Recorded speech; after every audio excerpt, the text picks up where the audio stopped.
धन्यवाद रोहिणी।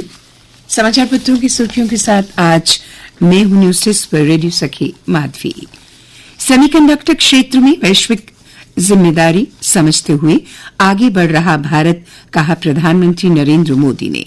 ग्लेनो में सेमीकंडक्टर महाकुंभ आज से प्रधानमंत्री मोदी ने कहा, तकनीक करे मानवता का कल्याण। सेमिकॉन इंडिया 26 देशों के 836 प्रतिनिधि करेंगे शिरकत। आयोजन से पहले प्रधानमंत्री मोदी ने सीआईओ के साथ की बैठक।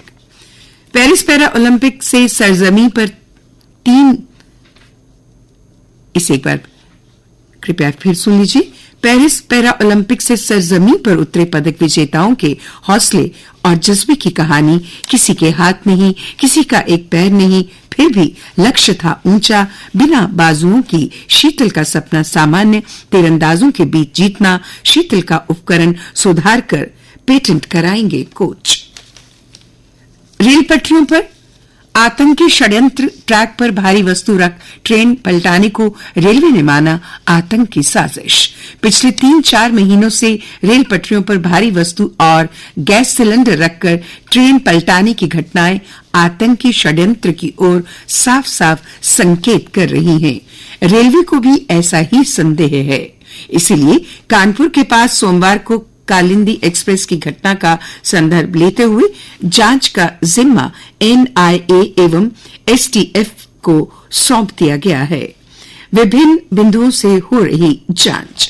जून से अब तक ट्रेनों के बेपटरी होने की 23 बड़ी घटनाओं में ज्यादातर हादसे ट्रैक पर रखी भारी वस्तु के चलते हुए। अधिकतर घटनाएं क्षेत्र विशेष यानी बिहार, झारखंड, ओडिशा, बंगाल एवं उत्तर प्रदेश में ही हो रही। स्पेस एक्स के रॉकेट से अंतरिक्ष की प्राइवेट यात्रा पर रवाना हुए 4 लोग। स्पेस एक्स ने प्राइवेट अंतरिक्ष यात्रा के लिए पोलरिस डॉन मिशन को लॉन्च कर दिया है। अंतरिक्ष यात्री मंगलवार को space x crew dragon capsule में सवार हो अंतरिक्ष के लिए रवाना हुए। उन्होंने फ्लोरिडा में नासा के केनेडी अंतरिक्ष केंद्र से स्पेस एक्स फॉल्कन 9 रॉकेट के साथ उड़ान भरी। इस दौरान इंसानों पर अंतरिक्ष उड़ान और अंतरिक्ष विकिरण के प्रभावों को समझने के लिए अनुसंधान किया जाएगा। अंतरिक्ष यान पृथ्वी के 190 किलोमीटर की दूरी से गुजरेगा। 700 किलोमीटर की ऊंचाई पर अंतरिक्ष यात्री बुधवार या गुरुवार को स्पेस वॉक करेंगे। प्रदर्शन के बाद मणिपुर के 3 जिलों में कर्फ्यू। सुरक्षा बलों के साथ झड़प में 40 से अधिक छात्र घायल। राजभवन की ओर कर रहे थे कूच। स्कूल कॉलेज भी बंद किए गए। सीआरपीएफ के 2000 और जवान मणिपुर भेजे गए। नार्को टेरर मॉड्यूल का एक और सदस्य गिरफ्तार। ईडी ने आरोपी को अदालत में पेश कर 4 दिन की रिमांड पर लिया। प्रवर्तन निदेशालय ने प्रतिबंधित आतंकी संगठन हिजबुल मुजाहिदीन के लिए वित्तीय मदद जुटाने वाले नार्को टेरर मॉड्यूल के एक और सदस्य को गिरफ्तार कर लिया। मॉड्यूल के 2 सदस्य पिछले महीने ही हो चुके हैं गिरफ्तार। सीमा पार से नशीले पदार्थों की तस्करों के जरिए आतंकियों के लिए जुटाए थे पैसे।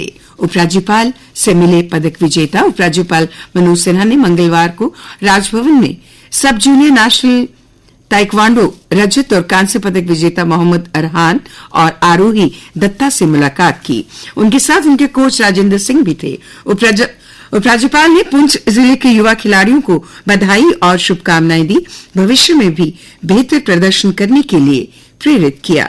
बीएसएफ जम्मू फ्रंटियर के आईजी ने डोडा सुरक्षा हालात का जायजा लिया। नाका पार करने वाले सभी लोगों पर नजर रखने के निर्देश। विदेश मंत्री एस जयशंकर ने जर्मन विदेश कार्यालय के वार्षिक राजदूत सम्मेलन में कहा कि यूक्रेन संघर्ष युद्ध के मैदान पर हल नहीं किया जा सकता। उन्होंने कहा रूस और यूक्रेन दोनों को बातचीत करनी ही होगी। यदि वे सलाह चाहते हैं तो भारत हमेशा इसके लिए तैयार है। भारत से और 10,000 श्रमिक भर्ती करेगा इजरायल। स्वास्थ्य सेवा क्षेत्र में देखभाल करने वाले 5,000 कर्मचारियों को भी काम पर रखने की तैयारी।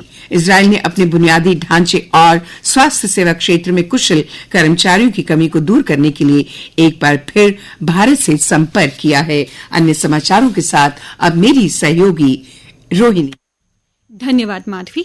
डेंगू से बचाव के लिए नगर निगम जम्मू ने प्रयास तेज कर दिए हैं। इसी कड़ी में जेएमसी आयुक्त ने विभिन्न वार्डों का कल दौरा किया और प्रबंधों का जायजा लिया और फॉगिंग टीम को अपने कार्यों में तेजी लाने जेएमसी के अधिकार क्षेत्र के तहत सभी वार्डों को जल्द कवर करने के निर्देश दिए।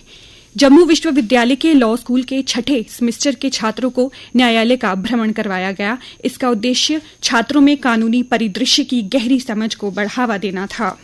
इस दौरान छात्रों ने अभ्यासरत वकीलों के साथ भी बातचीत की और कानूनी पेशे में जरूरी जानकारी ली। इस दौरान जिला न्यायाधीश भ्रष्टाचार निरोधक न्यायालय जम्मू के साथ एक संवादात्मक सत्र हुआ। स्मार्ट सिटी बन रहे जम्मू शहर में सुरक्षा और निगरानी, यातायात व ठोस अपशिष्ट प्रबंधन और ई गवर्नेंस एप्लीकेशन के प्रभावी उपयोग को सुनिश्चित करने के साथ रियल टाइम जानकारी प्राप्त करने के लिए integrated command and control centre ने काम करना शुरू कर दिया है। सेंटर में 5 ट्रैफिक पुलिस कर्मियों की तैनाती की गई है। ट्रैफिक पुलिस आईसीसीसी से रिमोट के माध्यम से कर रही ई चालान।